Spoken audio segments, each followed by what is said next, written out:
Hi everyone, welcome back to Python tutorial series for beginners in Hindi. मेरा नाम तासिफ है और आप देख रहे हैं तासिफ टॉक्स। आज के इस वीडियो में हम लोग फंक्शंस के बारे में बात करने वाले हैं। हम जानने वाले हैं कि फंक्शंस क्या होते हैं, कैसे डिफ़ाइन करना है, कैसे यूज़ करना है। ठीक है, तो सबसे पहले आइए जान लेते हैं कि फ़ंक्शन क्या होते हैं। लेमैन टर्म में बात करूँ, यानी कि आसान भाषा में बात करूँ, तो फंक्शन मशीन की तरह होते हैं। जैसे कोई मशीन एक सिंपल सा टास्क करता है या कॉम्प्लेक्स टास्क करता है, मतलब कि कोई स्पेसिफिक टास्क करने के लिए उसको बनाया जाता है, उसी तरीके से फंक्शन होते हैं प्रोग्राम में जो कोई स्पेसिफिक टास्क करते हैं। ठीक है, एग्जांपल देके समझाता हूँ। जैसे कि आपने बहुत ही फेमस मशीन, इसके बारे में तो सुना ही होगा। कौन सी मशीन? तो जो आलू को इनपुट लेती है और सोने में कन्वर्ट करके हमें आउटपुट देती है, ये मशीन तो आपने सुना ही होगा। तो ये एक स्पेसिफिक काम कर रही है। कौन सा काम कर रही है? कि ये आलू एज एन इनपुट ले रही है और सोना एज एन आउटपुट प्रोड्यूस करके हमें दे रही है। ठीक है, काफ़ी अच्छी मशीन है ना, सबके पास होनी चाहिए। उसके बाद से हम आ जाते हैं अपने प्रोग्राम में। तो प्रोग्राम में देखिए हमारे पास फंक्शंस होते हैं, और फंक्शंस क्या करते हैं? फंक्शंस भी कुछ इनपुट लेते हैं डेटा और उन पे कुछ काम करके कुछ आउटपुट हमें देते हैं, यानी कोई स्पेसिफिक टास्क करके हमें देते हैं। ठीक है, क्या मतलब है मेरा? तो मान लीजिए हम यहाँ पे क्या करना चाहते हैं, हमारे पास एक डेसिमल नंबर है 5। ठीक है, हम इसको बाइनरी नंबर में कन्वर्ट करना चाहते हैं, तो वो कैसे कर सकते हैं हम? ठीक है, तो बाइनरी नंबर, इनकेस अगर आपको नहीं पता है बाइनरी नंबर क्या होते हैं, तो बाइनरी नंबर बेस 2 नंबर होते हैं। इनमें सिर्फ 2 ही नंबर होते हैं, 1 0 1 0। तो कुछ रूल्स हैं जिसके अकॉर्डिंग जो है डेसिमल नंबर को बाइनरी नंबर में कन्वर्ट किया जाता है। ठीक है, वो रूल हम यहाँ पर नहीं सीखने वाले, बट हम सीखने वाले हैं कि किस तरीके से हम एक मशीन यानी एक फंक्शन का यूज़ कर सकते हैं जो इस डेसिमल नंबर को एक बाइनरी नंबर में कन्वर्ट करेगा। तो हम देखना चाहते हैं क्या हम 5 जो हमारा डेसिमल नंबर है वो बाइनरी नंबर में कैसे लिखा जाएगा। तो इसके लिए हमारे पास एक फंक्शन है बिन। ठीक है, बिन शॉर्ट फॉर बाइनरी। तो बिन लिखना है पैरेंथेसिस, और पैरेंथेसिस के अंदर वो नंबर जो आप कन्वर्ट करना चाहते हैं, एक्चुअली ये एक इंटीजर होना चाहिए। ठीक है, तो मैं 5 देता हूँ, एंटर की को प्रेस किया। यहाँ पे देखिए लिखा रहा है 0B101, तो ये 0B को हटा दीजिए। ये एक नोटेशन है पाइथन में कि अब जब बाइनरी नंबर लिखें तो आप 0B प्रीफिक्स लगा दें तो पाइथन समझेगा वो एक बाइनरी नंबर है। 5 का बाइनरी नंबर 101 है। ठीक है, तो ये ऐसा आपने देखा कि हमने एक मशीन यानी एक फंक्शन का यूज़ किया जिसने एक डेसिमल नंबर लिया 5 और उसको कन्वर्ट कर दिया बाइनरी नंबर में। ठीक है, ठीक वैसे ही जैसे आलू सोना में कन्वर्ट हो गया। ठीक है, तो वहीं पे और भी हम देख लेते हैं, जैसे कि बिन का यूज़ करते हैं और यहाँ पे हम 18 को कन्वर्ट करके देखते हैं बाइनरी नंबर में। तो 18 लिखा, हमने एंटर की को प्रेस किया, यहाँ पे देखिए आ गया हमारा बाइनरी नंबर 10010। तो ये है binary number, binary form, binary representation इस नंबर 18 का। ठीक है, तो ये मशीन आप देख रहे हैं कैसे काम कर रहा है, मशीन यानी फंक्शन। ठीक है, कोई स्पेसिफिक काम कर रहा है। कौन सा काम कर रहा है? डेसिमल नंबर ले रहा है, हमें बाइनरी नंबर आउटपुट दे रहा है। ठीक है, अगर आप चाहें तो आप बाइनरी नंबर को डेसिमल नंबर में भी कन्वर्ट कर सकते हैं। उसके लिए हमारे पास एक अलग मशीन है, इंट। आपने इंट का यूज़ ऑलरेडी देख लिया है। इसको मैंने बताया था कि आप किसी ऐसे डेटा को इंटीजर वैल्यू में कन्वर्ट कर सकते हैं जो कि पॉसिबल है कन्वर्ट करना। ठीक है, जैसे कि अगर आप कन्वर्ट करना चाहते हैं, स्ट्रिंग वैल्यू है मेरे पास, जैसे कि A1 है स्ट्रिंग वैल्यू। ठीक है, आपको पता है एनीथिंग इन पाइथन जो कि सिंगल, डबल कोट और ट्रिपल कोट से इनक्लोज किया गया है वो स्ट्रिंग कहलाता है। तो इस स्ट्रिंग 1 को आप इंटीजर वैल्यू में कन्वर्ट कर सकते हैं इंट फंक्शन की हेल्प से, कुछ इस तरीके से स्टेटमेंट लिख के। और यहाँ पे देखिए 1 हमारा आउटपुट इंटीजर के फॉर्म में आ रहा है। ये हमने देखा हुआ है ऑलरेडी, इंट फंक्शन ये काम करता है। ठीक है, एक और काम करता है इंट फंक्शन। आप इसको अगर आप बाइनरी नंबर देंगे, बाइनरी नंबर मैंने अभी बताया कैसे लिखते हैं पाइथन में, 0B से प्रीफिक्स करते, प्रीफिक्स लगाते हैं, जैसे पाइथन समझ जाता है कि ये एक बाइनरी नंबर है। 0B लिखा हमने, फिर बाइनरी नंबर हम लिख देते हैं 101 और देखते हैं क्या आउटपुट आता है। एंटर की को प्रेस किया, यहाँ पे देखिए हमारा डेसिमल नंबर 5 यहाँ पे आउटपुट आ रहा है। ये फंक्शन बताने का मेरा सिर्फ एक ही मकसद है, आपको समझाना चाहता हूँ कि फंक्शन क्या करते हैं। कोई स्पेसिफिक टास्क करते हैं, कुछ डेटा इनपुट लेते हैं, उन पे कुछ काम करते हैं और फिर कुछ आउटपुट हमें ये देते हैं। कुछ और फंक्शंस है पाइथन में जिनको मैं यहाँ पे ब्रीफ में डिस्कस करना चाहूँगा। जैसे आपके पास अगर कोई नंबर की लिस्ट है, ठीक है, जैसे कि 1 2 3 4 5 6। ठीक है, आप देखना चाहते हैं कि इन सारे नंबर में सबसे बड़ा नंबर कौन सा है, और मान लीजिए आपको मैथ नहीं आती, आप देख के नहीं बता सकते हैं, तो आप मैक्स फंक्शन का यूज़ कर सकते हैं। मैक्स फंक्शन पैरेंथेसिस, और पैरेंथेसिस के अंदर कॉमा से सेपरेट करके आप सारे नंबर लिख दीजिए 1 2 3 4 5 6। ठीक है, 6। और ये क्या करेगा, जो सबसे बड़ा नंबर होगा वो हमें एज एन आउटपुट दिखाएगा। तो 6 यहाँ पे सबसे बड़ा नंबर है। उसी तरीके से मिन फंक्शन है। मिन फंक्शन क्या करता है, आप इसको एक नंबर के लिस्ट दीजिए और ये क्या करेगा, आपको जो सबसे छोटा नंबर होगा वो रिटर्न करेगा। जैसे कि 1 2 0 5 10 -1। ठीक है, तो यहाँ पे देखिए -1 आउटपुट आ रहा है जो कि सबसे छोटा नंबर है इस लिस्ट में ऑब्वियसली। उसी तरीके से हमारे पास है ऑक्ट। ऑक्ट फंक्शन क्या करता है, ये आप कोई नंबर इसको दीजिए और ये इसको ऑक्टल फॉर्म में कन्वर्ट करके देता है, ऑक्टल नंबर में कन्वर्ट करके देता है। अगर आपको ऑक्टल नंबर समझ में नहीं आता है तो कोई फ़ायदा नहीं है इस फंक्शन का यूज़ करने का, लेकिन अगर आपको आता है तो मैं बता देता हूँ। जैसे कि ऑक्टल नंबर हमने लिखा, ऑक्ट फंक्शन लिखा और इसके अंदर हमने कोई नंबर लिख दिया जैसे 12 और ये हमें इसकी ऑक्टल वैल्यू यहाँ पे कन्वर्ट करके दिखा देता है। ठीक है, पाइथन में ऑक्टल नंबर लिखने के लिए आपको जीरो और ओ ये प्रीफिक्स लगाना होता है, तब पाइथन समझता है कि ये एक ऑक्टल नंबर है। ठीक है, तो आई होप आपको समझ में आ रहा है फंक्शंस क्या होते हैं। आपको थोड़ा सा आइडिया तो लग रहा है ना, फील तो आ रही है ना कि फंक्शन क्या होता है। फंक्शन कुछ एक मशीन की तरह होते हैं, वो जो कि कुछ इनपुट लेते हैं, उस पर कुछ काम करते हैं और हमें आउटपुट देते हैं। यानी कोई स्पेसिफिक टास्क करने के लिए हम फंक्शन का यूज़ करते हैं, कोई स्पेसिफिक टास्क करते हैं। हम ऑलरेडी बहुत सारे फंक्शन यूज़ करते आए हैं। हमने प्रिंट फंक्शन यूज़ किया, सबसे पहला फंक्शन में वही यूज़ किया था। वो क्या करता है, वो भी एक काम करता है। वो क्या करता है कि जो भी आप उसको स्ट्रिंग वैल्यू देंगे या वेरिएबल देंगे या कुछ भी देंगे, वो अगर प्रिंट करने लायक हुआ तो उसको प्रिंट करता है स्क्रीन पे यूज़र के सामने। ठीक है, तो वो कोई स्पेसिफिक टास्क परफॉर्म करता है। हमने इनपुट फंक्शन भी देखा। इनपुट फंक्शन क्या करता है, यूज़र से इनपुट लेता है। ठीक है, ये सारे फंक्शन हम देख चुके हैं। कहने का मतलब मेरा सिर्फ इतना है कि फंक्शन क्या होते हैं, फंक्शन मशीन की तरह होते हैं जो कुछ इनपुट लेते हैं, उस पर कुछ काम करते हैं और फिर हमें आउटपुट देते हैं। आई होप आपको समझ में आया होगा कि फंक्शन का कॉन्सेप्ट क्या है पाइथन में। ठीक है, तो चलिए देख लेते हैं कि अभी हम एक फंक्शन कैसे डिफाइन कर सकते हैं।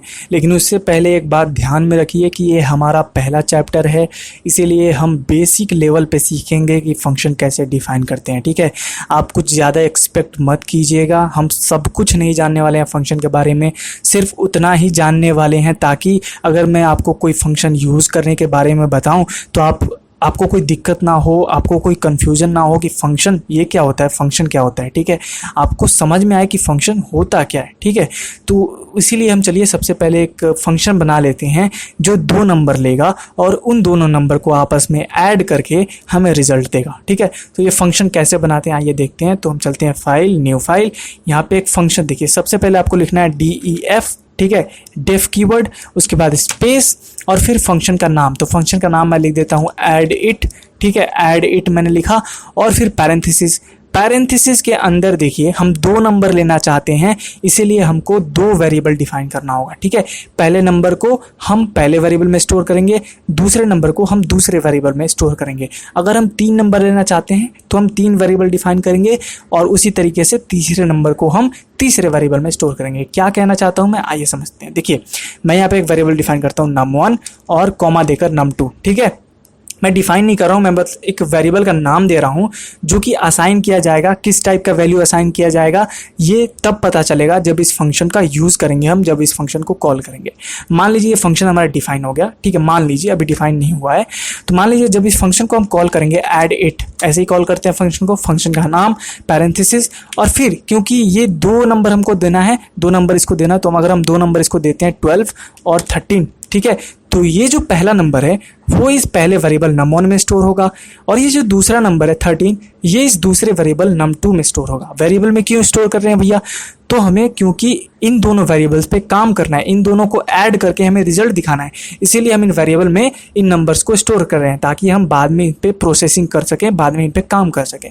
इसी तरीके से अगर आप 3 नंबर लेना चाहते हैं तो आपको 3 वेरिएबल नाम यहाँ पे लिखना होगा, जैसे कि num3 और यहाँ पे आप तीसरा नंबर जब यहाँ पे कॉल करते समय एंटर करेंगे तो जो ये तीसरा नंबर है वो इस तीसरे वेरिएबल में स्टोर होगा। पहला नंबर पहले वेरिएबल में, दूसरा नंबर दूसरे वेरिएबल में, तीसरा नंबर तीसरे वेरिएबल में। ठीक है, आई होप आपको समझ में आ रहा है। ठीक है, तो हम 2 नंबर ऐड करना चाहते हैं, इसलिए हम सिर्फ 2 वेरिएबल नेम यहाँ पे लिखेंगे। 2 वेरिएबल नेम हमने यहाँ पे लिख दिया। ठीक है, अभी क्या करना है, आपको कोलोन लिखना है। ठीक है, कोलोन ऑपरेटर और एंटर की को प्रेस करना है। ठीक है, ओके, अभी हम क्या लिखना चाहते हैं, अभी हम क्या करना चाहते हैं, हम करना चाहते हैं 2 नंबर को आपस में ऐड करना चाहते हैं। ठीक है, num1 और num2 को आपस में ऐड करना चाहते हैं और जो रिजल्ट आने वाला है उसको प्रिंट करना चाहते हैं। ठीक है, तो हम सीधे प्रिंट कर देते हैं, प्रिंट। ठीक है, प्रिंट क्या करना चाहते हैं, num1 प्लस num2 ये हम करना चाहते हैं। क्या करना चाहते हैं, सबसे पहले एडिट से हम 2 नंबर लेंगे num1 और num2 और प्रिंट कर देंगे num1 प्लस num2, तो num1 और num2 आपस में ऐड होके प्रिंट हो जाएंगे। यही बस हम करना चाहते हैं। इतना करने के बाद आपको एंटर की को प्रेस करना है, फिर बैक स्पेस आप जो है फंक्शन डेफिनेशन से बाहर आ जाएंगे। ठीक है, एक चीज़ का यहाँ पे ध्यान रखिए, जब आप फंक्शन यहाँ पे डिफाइन कर रहे हैं, ठीक है, जैसे कि हमने फंक्शन लिखा, डिफाइन किया DEF, फंक्शन का नाम, पैरेंथेसिस के अंदर वेरिएबल्स का नाम, उतने वेरिएबल्स का नाम जितना हम इनपुट लेना चाहते हैं, फिर कोलोन ऑपरेटर के बाद देखिए हमने जो अगला लाइन है प्रिंट स्टेटमेंट, वो हमने सीधे डेफ के नीचे नहीं लिखा, हमने 4 स्पेसेस के बाद लिखा, 1 2 3 4। ठीक है, 4 स्पेसेस के बाद हमने प्रिंट स्टेटमेंट लिखा। क्यों लिखा? जब भी आप ऐसा फंक्शन डिफाइन कर रहे हैं और फंक्शन का आपने नाम लिख दिया है, आपने नाम डिफाइन कर दिया है, अब उसके अंदर जो भी आप स्टेटमेंट या कोड लिखना चाहते हैं वो आपको 4 स्पेसेस के बाद लिखना है। ठीक है, 4 स्पेसेस के बाद आप लिखेंगे तो पाइथन को लगेगा कि ये जो लाइन ऑफ कोड आप लिख रहे हैं वो इस फंक्शन के अंदर है। अगर आप 4 स्पेसेस दे के नहीं लिखेंगे तो फिर पाइथन को लगेगा कि ये एक नॉर्मल कोड है, ये इस डेफिनेशन के अंदर नहीं आता है। ठीक है, तो आप 4 स्पेसेस 1 2 3 4 स्पेसेस दे के ही कोई कोड लिखें जो आप चाहते हैं कि इस फंक्शन के अंदर हो। तो फंक्शन क्या बनाया हमने, ऐड इट फंक्शन बनाई, ये 2 नंबर लेगा num1 num2 और फिर प्रिंट कर देगा num1 plus num2। I hope आपको इतना समझ में आ रहा है फंक्शन का डेफिनेशन। बाहर आ जाते हैं फंक्शन से, बैक स्पेस से बाहर आ गए हम। अब यहाँ पे हम क्या करना चाहते हैं, फंक्शन को कॉल कर लेते हैं, ऐड इट, इसको 2 नंबर दे देते हैं 12 एंड 13। तो देखिए क्या होने वाला है, एडिट फंक्शन को हमने कॉल किया है, ये क्या करेगा, प्रिंट करेगा num1 प्लस num2, यानी कि 12 प्लस 13 ऐड होके आपस में और प्रिंट हो जाएंगे। तो इसको सेव कर लेते हैं, नाम देता हूँ मैं इसका फंक्शन। ठीक है, और करता हूँ इसको वापस से रन। ठीक है, तो यहाँ पे 25 आ रहा है, आप देख सकते हैं। क्यों 25 आ रहा है, क्योंकि 12 और 13 आपस में ऐड होकर यहाँ पे प्रिंट हो रहे हैं। ठीक है, हमने ऐसे ही फंक्शन बनाया था, हमने 2 इनपुट लिया, 2 नंबर लिया 12 और 13। 12 num1 में स्टोर हो गया, 13 num2 में स्टोर हो गया, और हमने जब ऐड किया num1 प्लस num2 तो 12 और 13 आपस में ऐड होके प्रिंट हो गए। ठीक है, इतना हमें समझ में आ रहा है, ऐसे फंक्शन हम डिफाइन करते हैं पाइथन में। आई होप आपको समझ में आ रहा है। तो अब बात कर लेते हैं पैरामीटर और आर्गुमेंट क्या होते हैं। ठीक है, तो ये छोटा सा कॉन्सेप्ट है, समझ लेते हैं। तो यहाँ पे देखिए, जब हम फंक्शन डिफाइन कर रहे थे डिफ एड इट, और यहाँ पे हमने कुछ वेरिएबल नेम लिखा था num1 num2। ठीक है, तो फंक्शन डिफाइन करते वक्त जो हम वेरिएबल नेम लिखते हैं ना, उन वेरिएबल नेम्स को पैरामीटर कहा जाता है। जैसे कि num1 एक पैरामीटर है, num2 एक पैरामीटर है, इसी तरीके से आप अनलिमिटेड पैरामीटर जो है यहाँ पे दे सकते हैं, num3 num4। ठीक है, अनलिमिटेड पैरामीटर कैसे देना है वो हम सीखेंगे आने वाले वीडियोज़ में, बट अभी के लिए इतना समझ लीजिए कि पैरामीटर किसे बोलते हैं, जो वेरिएबल नेम हम लिखते हैं फंक्शन डिफाइन करते समय उसे हम पैरामीटर कहते हैं। और आर्गुमेंट किसे कहते हैं, तो जो फंक्शन को कॉल किया जाता है ना, फंक्शन को कॉल करते वक्त जो डेटा आप एंटर करते हैं कॉमा से सेपरेट करके, वो आर्गुमेंट कहलाते हैं। जैसे कि 12 एक आर्गुमेंट है, 13 एक आर्गुमेंट है। ठीक है, तो आर्गुमेंट जैसे कि ये जो 12 आर्गुमेंट है ये स्टोर किया जाएगा कहाँ, ये num1 पैरामीटर में। ठीक है, जो कि एट द एंड क्या है, वो सब वेरिएबल्स हैं। ठीक है, तो 12 जो है वो num1 वेरिएबल में स्टोर होगा, 13 जो है num2 वेरिएबल में स्टोर होगा। 12 क्या है, एक आर्गुमेंट है, जबकि num1 क्या है, एक पैरामीटर है, क्योंकि वो फंक्शन डिफाइन करते वक्त वेरिएबल नाम लिखा गया है, इसीलिए वो पैरामीटर है। और ये फंक्शन को कॉल करते वक्त डेटा लिखा गया है, इसीलिए ये एक आर्गुमेंट है। ठीक है, तो आई होप आपको पैरामीटर और आर्गुमेंट ये 2 समझ में आ रहा होगा। Thank you very much for watching this video.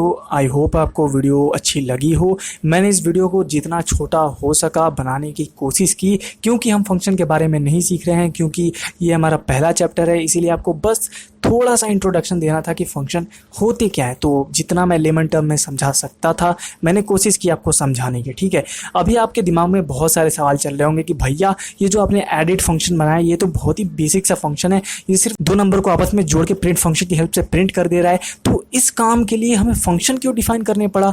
क्या ऐसा ही काम करता है फंक्शन? क्या ऐसे यूजलेस काम के लिए फंक्शन होते हैं? अगर ऐसी बात है तो फंक्शन हमें नहीं डिफाइन करना है, फंक्शन का कॉन्सेप्ट ही क्यों है? ठीक है, तो अगले वीडियो में हम ये सारे डाउट्स आपके सॉल्व करने वाले हैं। आपको अच्छे समझ में आने वाला है कि फंक्शन आखिर आपको क्यों बनानी चाहिए, क्यों यूज करनी चाहिए, और फंक्शन से रिलेटेड और भी कॉन्सेप्ट्स और भी टॉपिक्स हम देखने वाले हैं। तो डू नॉट वरी, अगर आपको कोई डाउट है तो हम अगले वीडियो में उसको जरूर से जरूर कवर कर लेंगे। अगर आपको ये वीडियो पसंद आए तो लाइक कीजिए, शेयर कीजिए, नीचे कमेंट करके अपना सुझाव देना बिल्कुल भी मत भूलिए, और चैनल को सब्सक्राइब जरूर कर लीजिए।